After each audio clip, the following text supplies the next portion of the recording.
تركيبة الحكومة الجديدة التي طال انتظارها من قبل الشارع التونسي لاقت القبول لدى البعض والرفض لدى البعض الآخر. تشكيل حكومة جديدة لطالما انتظرها الشارع التونسي، وعنها كانت ردود فعله المختلفة.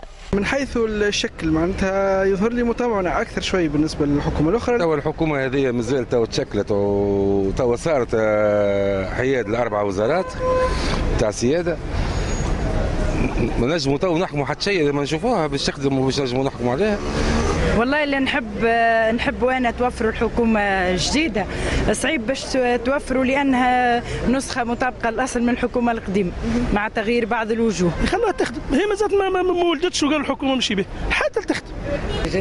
نخرجوا من المأزق اللي احنا موجودين فيه تو في الوقت الحاضر، يعطيو فرصه، جربوها باش هرس، يعطيوها فرصه جديده وهي باش تغير حسب التصريح بتاع معناها الوزير الاول. انتظارات الشارع التونسي من الحكومة الجديدة كانت عديدة، ترجمت في مطالب أهمها ضرورة توفير الأمن وحل لجان حماية الثورة والتنمية في المناطق الداخلية والتعجيل بتحديد موعد للانتخابات. تو الأولويات هي الانتخابات. مع ساعة توفر الأمن والأمان للعباد اللي في الشارع، تلزم من مهاجمتها للمداومين والصحفيين، تخلي العباد يخدموا على رواحية، تخلي العباد يخدموا، مش احنا باش نخلوها تخدم. حل لجان حماية الثورة اليوم قبل الغدوة، شوف مشكلة لجان حماية الثورة دي يقسام مش على الأقل العنف الوحدات اللي قاعدين يتسلط على المواطنين من لجان حماية الثورة، لكن على الأقل باش الآخر الأمور تتفضل. احنا حاجتنا بالحكومة هذه تكون عندها برنامج واضح فيه أجندة معينة شنو باش يعملوا لنا في مسألة الدستور، في مسألة الهيئات، هيئة الإعلام، هيئة القضاء، في المسألة الاقتصادية اللي تم معيشة المواطن. ان شاء الله توفر لنا كل شيء، تحقق لنا مطالبنا، الحقوق.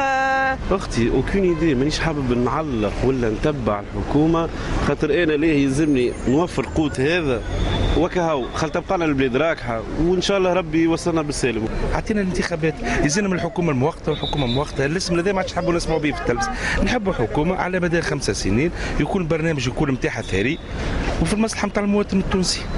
ردود فعل وإن اختلفت حول تشكيل الحكومة فإنها اتفقت في المطالب، لعل أهمها مقاومة الفقر وتوفير الأمن.